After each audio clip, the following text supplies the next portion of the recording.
Tapi memang kalau alkohol sendiri itu tidak disarankan, nggak boleh malah untuk ibu menyusui karena alkohol ini itu akan menurunkan hormon oksitosin. Jadi gini, untuk payudara itu sebenarnya kelenturannya itu sudah menjadi lentur diakibatkan dari kehamilan.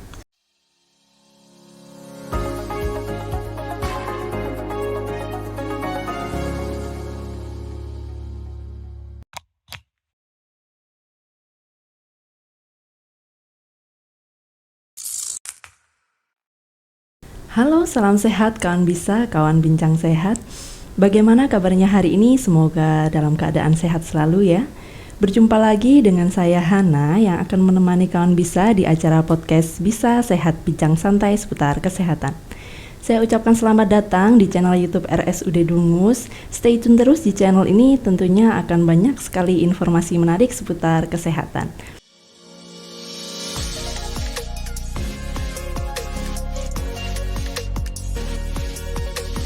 Podcast kali ini bertepatan dengan peringatan Pekan ASI Sedunia yang merupakan gerakan menyusui global untuk ibu, yang salah satunya merupakan pemenuhan hak ibu menyusui di Indonesia seperti penyediaan ruang laktasi di tempat-tempat umum, tentunya di perkantoran juga. Bersama narasumber kita yang sudah hadir yakni Dr. Jasmine. Selamat datang Dr. Jasmine. Ya, sama-sama Mbak Hana ya. Iya, saya Hana Dok. Bagaimana kabarnya dokter? Ya, alhamdulillah sehat, bisa datang buat memberikan informasi ke kawan bisa di sini. Ya. Oke, kawan bisa. Karena bertepatan dengan Pekan ASI Sedunia, tentunya hari ini kita akan banyak membahas mengenai dunia mengasihi, Dok. Ya. Mengenai ASI nih, Dok. Sebenarnya manfaat pemberian ASI itu apa sih, Dok?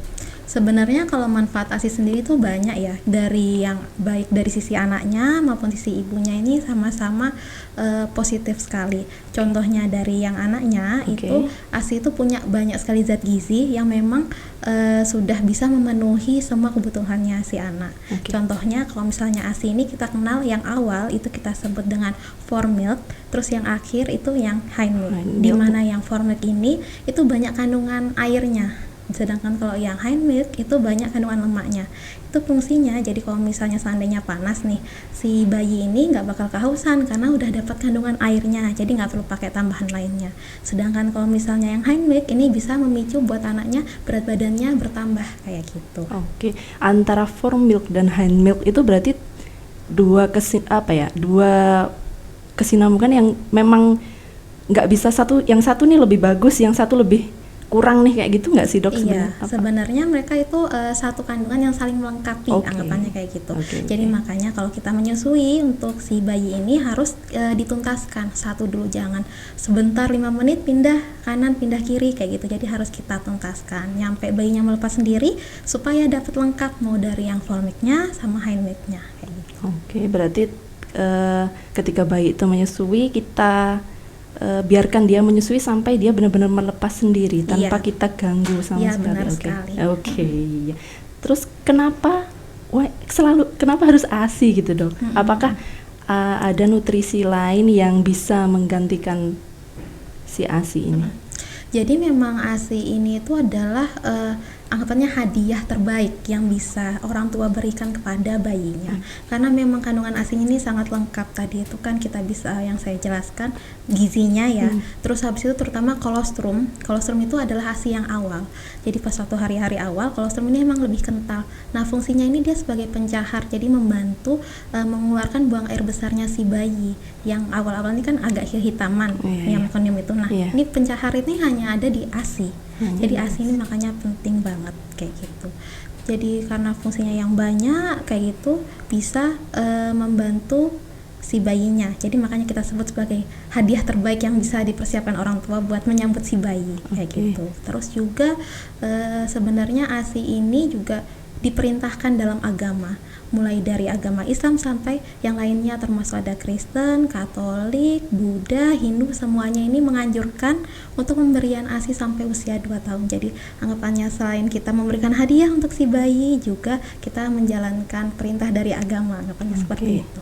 Berarti bisa disimpulkan bahwa dia mempunyai kandungan terlengkap yang memang sangat dibutuhkan dari bayi itu tadi ya dok ya. Iya. Kemudian saya tertarik sama yang kolostrum itu tadi dok. Kolostrum itu berarti ASI yang pertama keluar itu kan dok ya? Iya, benar. Itu sampai berapa hari itu bisa dikatakan kolostrum itu atau gimana? Sebenarnya kolostrum ini bervariasi ya. Bisa dari hari pertama ada nyampe hari kedua atau ketiga. Jadi bervariasi. Cuman memang setelah hari ketiga itu nanti ASI-nya ini produksinya akan lebih banyak. Nah, ini transisi dari kolostrum menjadi ASI yang matur. Jadi ASI matur ini lebih banyak kandungan airnya. Nah, ini yang baru kadang ibu itu menyalahartikan kolostrum ini, dibilang kok ASI saya nggak keluar ya. Padahal memang ada, cuman karena sedikit sekali, karena memang lambungnya bayi itu kecil, yang dibutuhkan sedikit itu. Oke. Kolostrum itu tadi berarti kurang lebih selama 3 hari pertama 3 itu hari ya. pertama. Dan warnanya yang agak kuning gitu ya dok ya. Kadang ada orang yang nggak tahu itu ASI yang pertama itu malah dibuang, iya kan? Karena ada yang mengatakan bahwa itu ASInya nggak putih, karena kan memang mungkin terlihatnya nggak putih ya, nggak seperti susu seperti itu kan. Jadi 3 hari pertama itu malah justru ASI yang terbaik atau yang disebut kolostrum itu ya. Iya, benar sekali. Oke. Tapi ngomong-ngomong 3 hari itu dok, sebenarnya ada yang menyebutkan bahwa bayi itu selama 3 hari pertama dia lahir itu dia masih bisa bertahan tanpa meminum ASI. Sebenarnya benar apa enggak ya dok? Jadi memang lambung bayi itu kan kecil ya, seperti saya bilang tadi. Jadi memang bayi itu bisa bertahan tanpa ASI. Cuman kita kalau misalnya nggak memberikan ASI itu kita melewatkan sebuah kesempatan emas untuk yang kita berikan ke bayinya tadi, kayak gitu.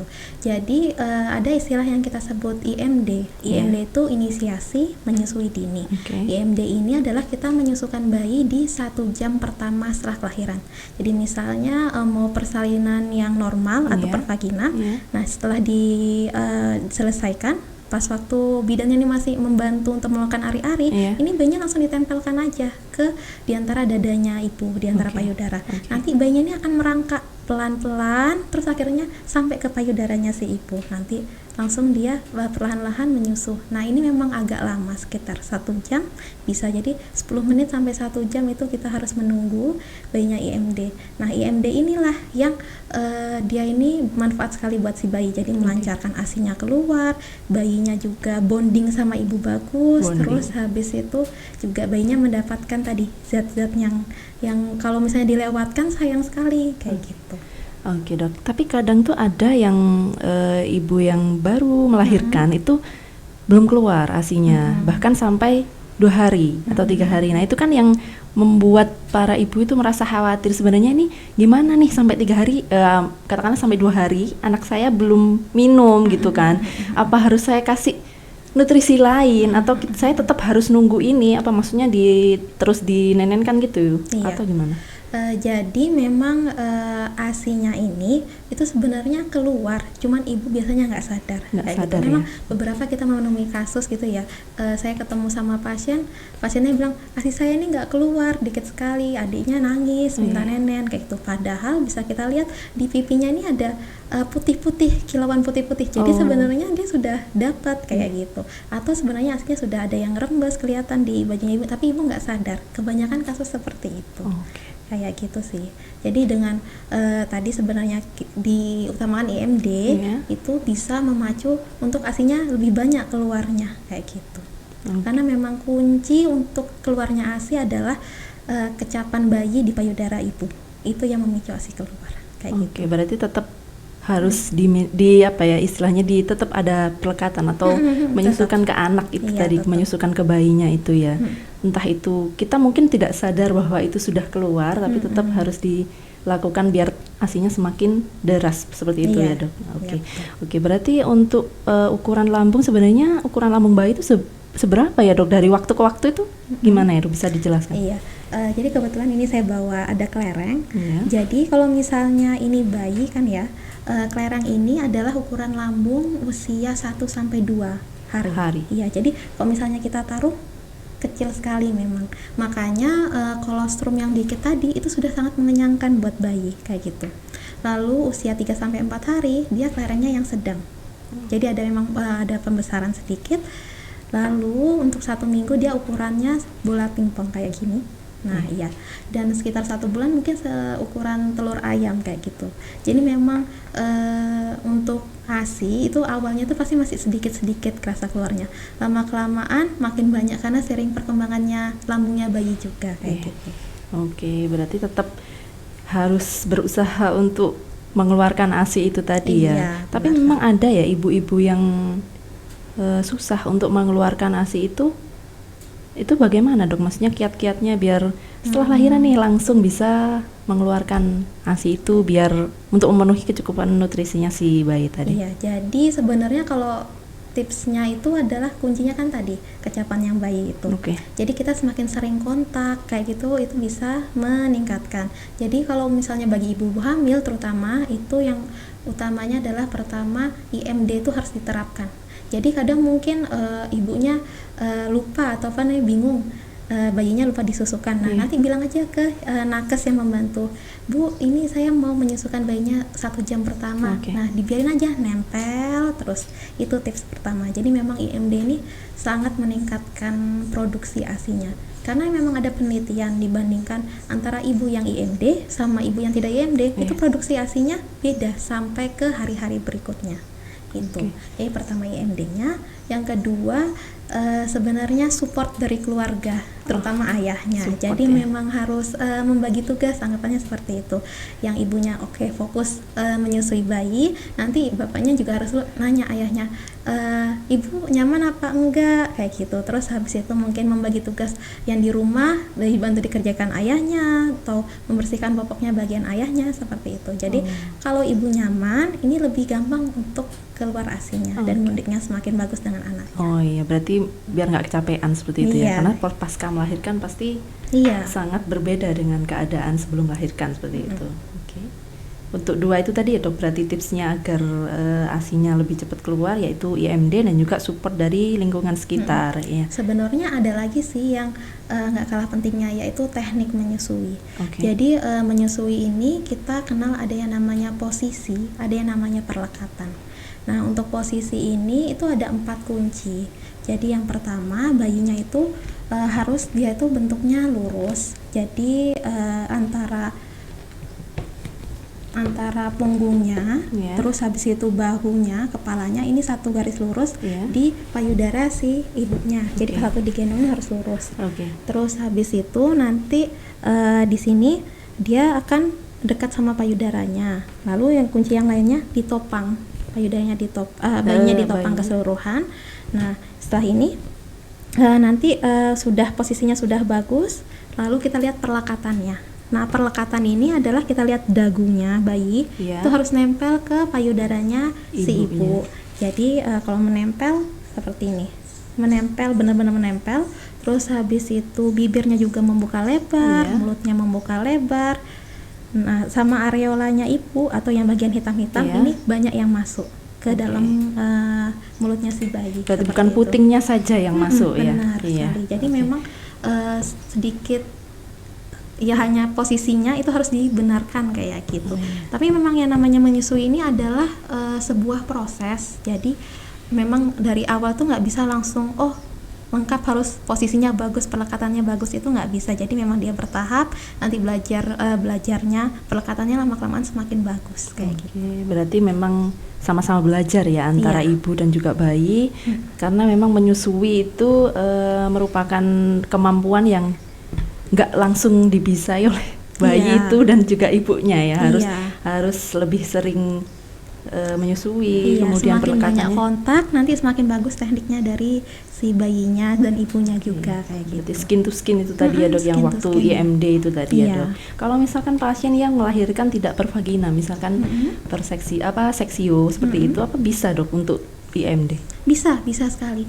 Jadi kuncinya itu adalah biasanya kita pas waktu SC itu terutama sounding dulu ke tenaga kesehatan, terutama ke dokter. Dok, nanti saya pengen setelah SC IMD ya dok ya gitu. Jadi nanti setelah anaknya lahir itu pasti bisa ditaruh di antara payudaranya ibu ini. Nah, terus setelah itu nanti di ruang pasca operasi, di ruang RR kita sebutnya. Nah, itu di sana tetap ditaruh, jadi dilekatkan sama si ibu kayak gitu. Jadi memang mungkin awalnya orang agak bingung ya, bisa apa enggak sih kayak gitu kan, nggak sadar kan operasi kayak gitu. Tapi sebenarnya bisa. Yang penting tetap dijaga kehangatan si bayi. Jadi setelah ditaruh dilapisin dengan selimut kayak gitu. Jadi untuk bayinya kena selimutnya juga dan ibunya juga. Didekap gitu ya, di ibunya tetap di dadanya gitu ya, Dok. Iya. Oke, untuk yang tips dari ibu pasca melahirkan agar ASI-nya keluar tadi, Dok, saya kan agak tertarik sama yang saat ini sedang marak, yaitu penggunaan itu, Dok, multivitamin untuk melancarkan ASI, kayak ASI booster. Nah, sebenarnya itu disarankan enggak, Dok, untuk itu lebih sebenarnya untuk ASI booster ini itu menurut penelitian ya, menurut penelitian saya baca itu dia berfungsi sebagai kalau dibandingkan sama nggak pakai itu sebenarnya sama saja. Kayak gitu. Karena sebenarnya dia itu lebih bekerjanya itu dari sisi psikologis si ibu. Jadi ibu itu semakin dengan minum ASI booster mungkin kayak dia semakin pede kayak gitu. Jadi memang ada macam-macam ASI booster kan, atau kita mungkin di daerah sini taunya daun katuk kayak gitu juga. Nah, jadi dia itu menurut penelitian sebenarnya sama aja antara ibu yang diberikan tadi tambahan suplemen seperti itu sama yang enggak. Cuman yang tadi dari sisi psikologisnya ibu aja sih sebenarnya. Jadi kalau misalnya ibu ngerasa nggak pede, kurang pede kayak gitu, pengennya harus pakai tambahan kayak gitu, itu juga nggak apa-apa sebenarnya. Yang penting tadi kunci menambah ASI adalah kecapan bayi ke payudara. Jadi gitu. Jadi walaupun pakai ASI booster banyak, tapi kalau jarang disusuin langsung itu tetap kurang nanti keluar ASI-nya. Berarti tetap menyusui 2 jam sekali ya, Dok? Atau sebenarnya ini kita kalau nyusuin itu nggak perlu di jam. Seminta bayinya? Iya, seminta bayinya. Jadi yang kita sebut adalah responsive feeding. Jadi kita memberikan tergantung sama responnya si bayi. Jadi kita harus kenal mana sih isyarat bayinya ini lapar kayak gitu. Isyaratnya tuh kita lihat dari misalnya bibirnya mulai kecap-kecap. Nah, ini berarti udah ada tanda lapar. Terus tangannya tuh awalnya jadi tangannya jadi menggenggam gini. Nah, ini tanda kalau misalnya bayi ini udah lapar kayak gitu. Terus juga bayi mengisapkan jarinya ke mulut. Nah, itu juga udah tanda-tanda lapar. Pas waktu kita lihat kayak gitu, langsung disusuin aja. Nanti dan ditunggu sampai bayi melepas sendiri. Kuncinya seperti itu.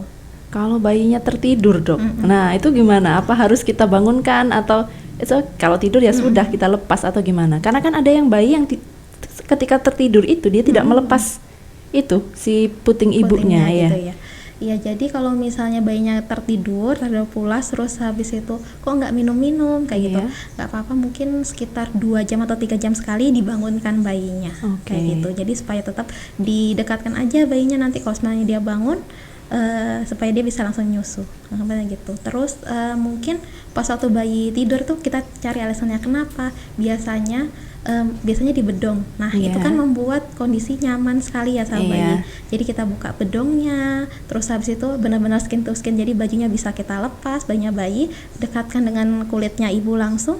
Itu nanti biasanya bayi bangun kayak gitu.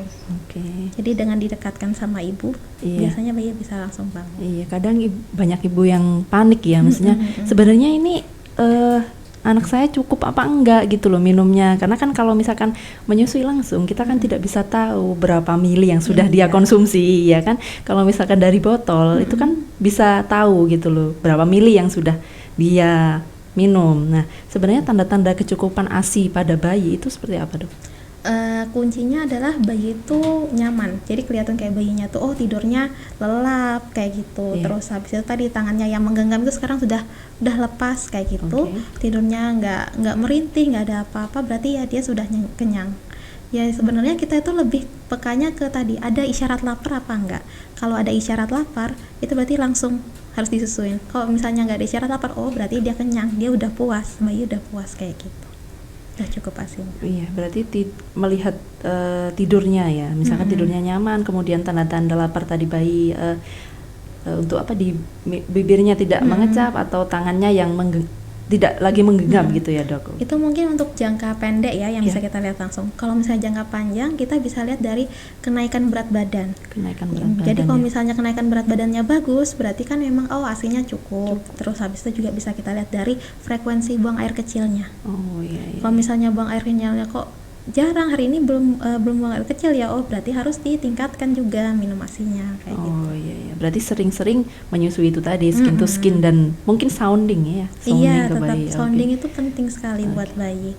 Jadi juga diceritakan terutama untuk ibu-ibu yang mau bekerja. Iya. Itu jadi kayak dibilang 1 bulan sebelumnya udah disounding ke bayinya, Dek, ini ibu mau kerja ya, habis ini setelah itu pas satu kerja yang yang ngasih susunya ini ayahnya. Jadi nanti kita sama-sama belajar ya Dek ya, untuk yang ayahnya ngasih susunya. Jadi nanti kita terpisah dulu sama kerja sebentar, terus ketemu ibu lagi malamnya kayak gitu.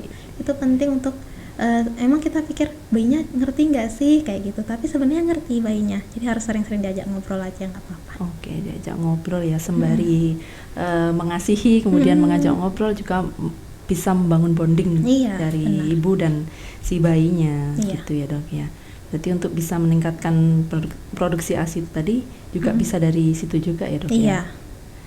Kalau misalkan ada nih dok, misalkan ada ibu-ibu yang kayaknya saya ASI-nya nggak cukup deh, kayak gitu, itu gimana ya dok? Maksudnya kita memberikan edukasi kepada beliau-beliau itu, karena kan kadang ada ibu yang merasa ini ASI saya nggak keluar kayak gitu. Apakah harus ya itu tadi dari misalkan dari 1 bulan itu dia merasa tidak keluar, apakah bisa ditingkatkan? Kalau misalkan ada tips-tips untuk meningkatkan itu? Jadi yang pertama kita perlu tekankan ke ibu adalah memang kita menjelaskan lambung bayi tadi yang kecil.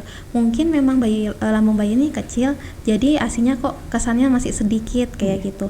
Dan ASI ini memang akan mengikuti kuantitas yang keluar itu akan mengikuti dari perkembangan si bayinya. Jadi kalau masih lama tapi akan bertambah. Jadi ASI itu nggak bakal kekurangan jika kuncinya adalah bayi tetap disusuin kayak gitu. Jadi kalau misalnya kayak gini kita harus membangun rasa percaya diri dari si ibu. Keluarga yang support ini adalah yang benar-benar harus dukung ibu. Bisa kok Bu, ini kan kemarin kata dokternya pasti ASI-nya ini pasti cukup. Cuman memang harus sering-sering disusuin, harus kontak kayak gitu. Jadi menenangkan si ibu itu juga. Kuncinya supaya ibu lebih pede. Oke dok. Kemudian kalau misalkan ibu di dunia mengasihi ya maksud saya. Dunia mengasihi ini kan ada istilah yang namanya bingung puting. Sebenarnya bingung puting itu apa dok? Sebenarnya bingung puting ini adalah suatu kejadian anggapannya yang karena perubahan yang bayi yang biasanya menyusui dari payudara langsung itu diganti dengan media, bisa ada diberikan botol dot atau empeng juga bisa kayak gitu. Itu bisa membuat bayi bingung puting. Bingung puting ini dikarenakan bayi kan kalau misalnya nyusu langsung itu perlu kekuatan ototnya, lidahnya bekerja semua kayak gitu ya. Perlu usaha. Butuh usaha untuk mendapatkan ASI. Sedangkan kalau misalnya dia dari dot itu malah terutama pas satu bayinya posisinya tidur, kan dia keluar terus. Bayi ini malah bingung untuk menyetop aliran ASI-nya kayak gitu. Dia nggak usah ngapa-ngapain udah keluar semua terus kayak gitu. Nah, pergantian ini dari payudara ke botol kayak gitu, itu yang bisa bikin kadang bayi itu bingung kayak gitu. Jadi dia udah kebiasaan pakai botol, disusuin ke payudara, jadi nggak mau, kok nggak mau ngenyet kayak biasanya kayak gitu. Seperti itu bingung puting. Untuk mengatasinya gimana ya dok? Jadi kalau dari WHO sendiri itu untuk menyarankan bahwa bayi itu nggak dikenalkan botol dan empeng dalam 2 tahun pertama. 2 tahun. Karena bingung puting ini bisa terjadi di usia bayi berapapun. Jadi bukan awal aja itu. Jadi kalau bayi udah misalnya umur 6 bulan deh, terus habis itu dikenakan dot terus tiba-tiba bingung puting, itu bisa terjadi. Jadi makanya dari WHO sendiri itu menyarankan untuk tidak memberikan botol ataupun empeng kepada bayi. Nah, gimana terus untuk bayi ibu-ibu yang bekerja? Nah, ini kita ganti media pemberiannya, bisa pakai cup feeder atau spoon feeder atau cangkir kayak gitu. Jadi kita ubah, karena kalau misalnya pakai yang media lain ini tetap merangsang pergerakan otot di mulutnya, lidahnya kayak gitu. Tetap harus ada effort gitu ya untuk mendapatkan ASI itu ya. Oke dok. Kemudian kalau misalkan ada ibu-ibu yang dalam 1 bulan atau 2 bulan gitu sudah tidak menyusui misalkan dok. Kemudian dia ada keinginan untuk menyusui lagi, itu bisa nggak sih dok? Iya, jadi ini namanya metodenya relaktasi. Jadi relaktasi ini biasanya agak lama ya. Jadi ibu itu perlu rawat inap. Jadi memang rumah sakit tertentu yang bisa membantu. Itu biasanya bisa rawat inap selama 5 hari. Nah di sana ibu dibantu untuk menggunakan alat namanya SNS. Nah nanti alatnya ini ujung dari selangnya ditaruh di payudaranya ibu. Jadi bisa dipacu dengan misalnya SNS-nya diisi dengan ASI donor, nanti supaya bayi tetap belajar ngecap ke payudaranya ibu. Tapi sebenarnya pakai ASI donornya dulu kayak gitu. Nah nanti kalau misalnya keluar bisa maju juga yang keluar dari payudaranya ibu sendiri. Kayak gitu. Jadi memang prosesnya agak sulit. Jadi kita usahakan jangan sampai membutuhkan relaksasi tadi ini, karena relaksasi ini kadang ada yang berhasil, ada yang enggak kayak gitu. Oke dok. Kemudian sebenarnya ada hal-hal yang mendukung nggak sih dok untuk suksesnya proses mengasihi seorang ibu ke anaknya dok? Kunci suksesnya adalah ibu menikmati prosesnya. Harus nyaman. Jadi kalau misalnya ibunya nyaman menikmati proses menyusuinya, insya Allah semua berjalan dengan lancar kayak gitu. Jadi kalau misalnya ibu nyaman, asinya jadi keluarnya banyak, bayinya juga nyusunya juga nyaman seperti itu. Oke. Punya dok, di Indonesia ini kan khususnya di Pulau Jawa ya mungkin ya, itu kan kental sekali dengan yang namanya mitos dok, mitos-mitos mengenai dunia persalinan atau dunia perasian yang akhir-akhir ini ya. Nah ini mau kita bahas di acara ini juga, di podcast kali ini juga, yaitu mengenai mitos atau fakta di dunia mengasihi. Ya, ini di mitos atau fakta. Nah, mitos atau fakta yang pertama nih dok, payudara kecil ini tidak akan menghasilkan cukup ASI. Nah, itu mitos atau fakta ya dok? Mitos Jadi sebenarnya gini, untuk yang membuat payudara besar atau kecil ada sebenarnya lemaknya. Jadi kalau misalnya payudara ini dibuka, nah di sini ini ada kelenjarnya. Jadi kalau misalnya ukurannya besar apa kecil ini itu kan yang menggantung lemaknya ya.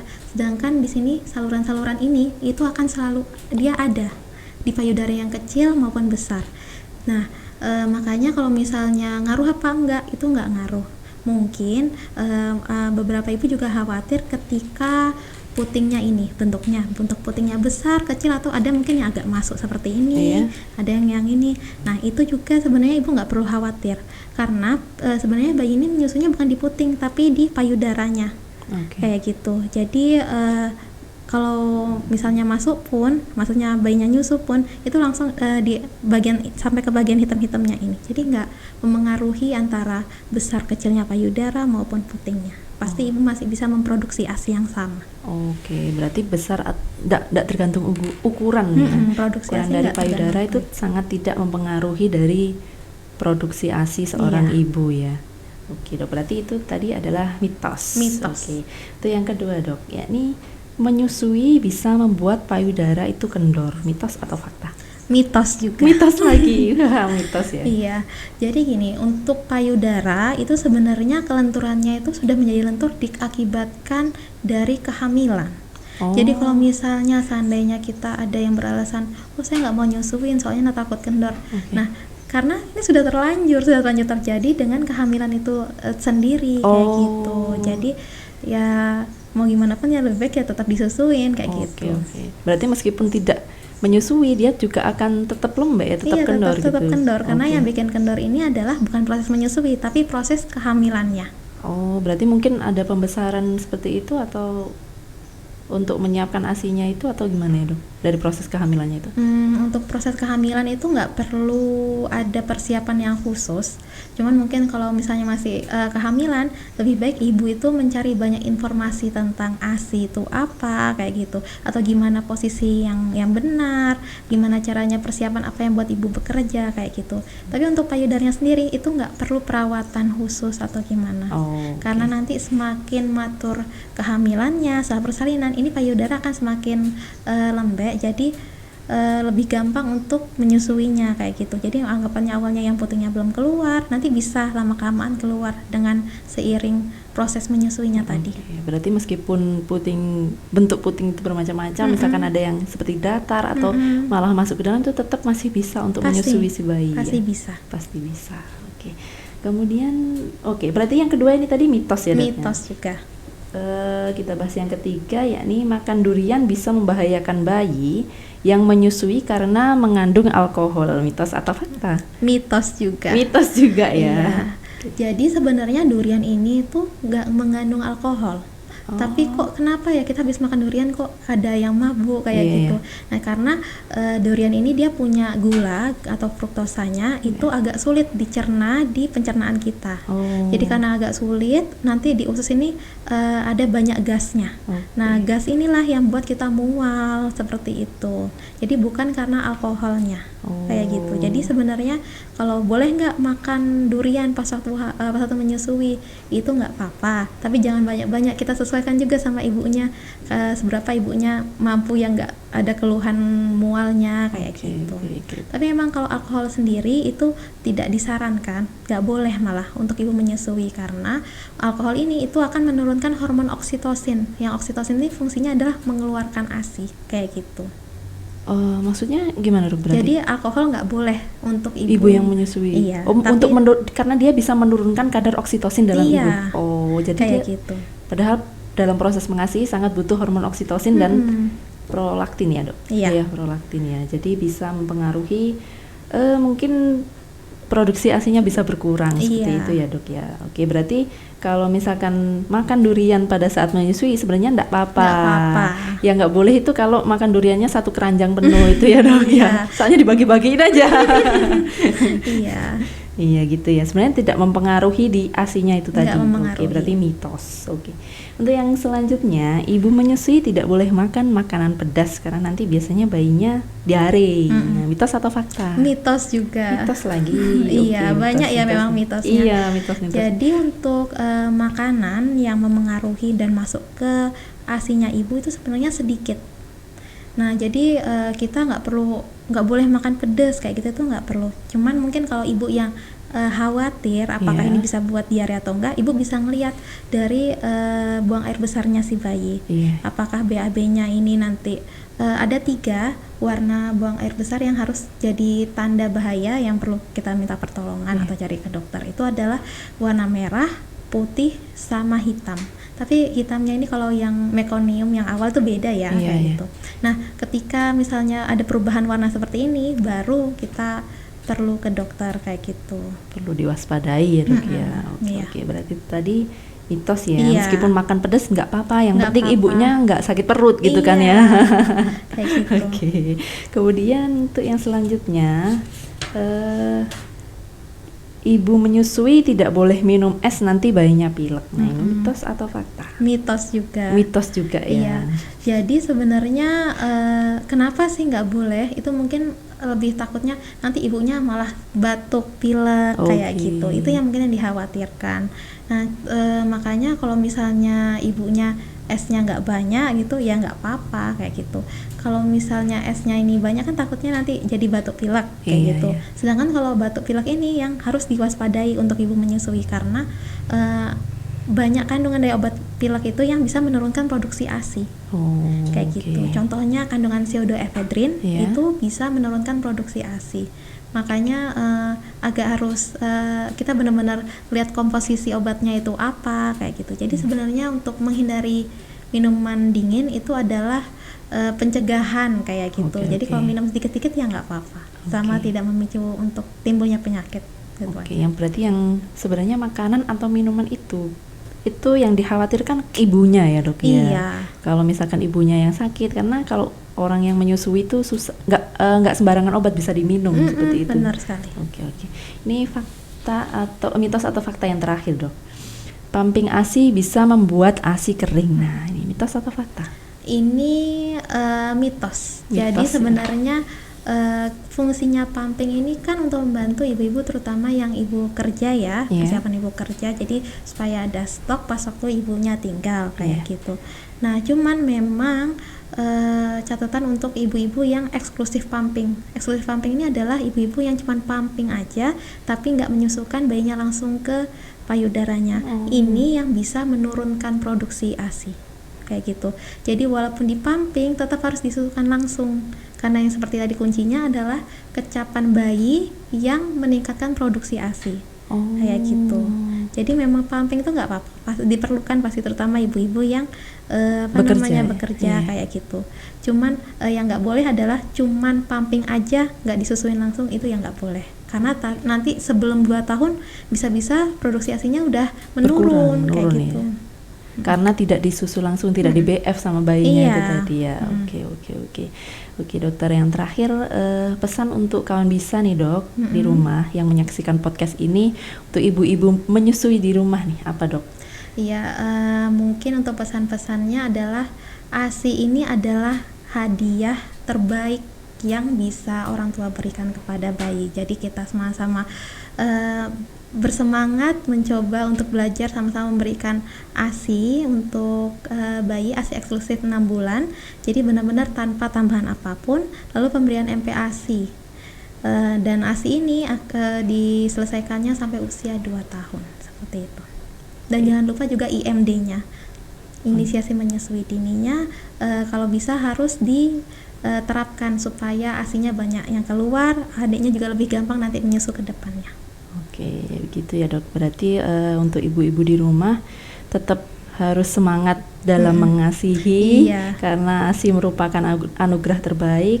Tetap memberikan ASI eksklusif selama 6 bulan pertama, sehingga kemudian bisa dilanjutkan dengan MPASI hingga usia 2 tahun ya dok ya. Kemudian berarti harus memenuhi nutrisi juga di ibunya agar produksi ASINya juga semakin meningkat. Oke kawan bisa, tak terasa kita sudah di penghujung acara. Semoga yang disampaikan oleh Dr. Jasmine bisa bermanfaat dan memberikan dampak yang positif untuk kawan bisa di rumah. Saya ucapkan banyak terima kasih untuk Dr. Jasmine yang sudah hadir meluangkan waktu di acara podcast ini dan membagikan banyak sekali ilmu yang bermanfaat di acara podcast kali ini. Sama-sama Mbak Ana sudah membantu untuk jalannya podcast ini supaya ilmu ASI ini banyak tersebar ke semua kalangan kayak gitu. Oke, saya Hana mohon undur diri. Jangan lupa selalu dukung channel kami dengan cara like, komen, share, dan juga subscribe untuk Indonesia yang lebih sehat. Sampai jumpa.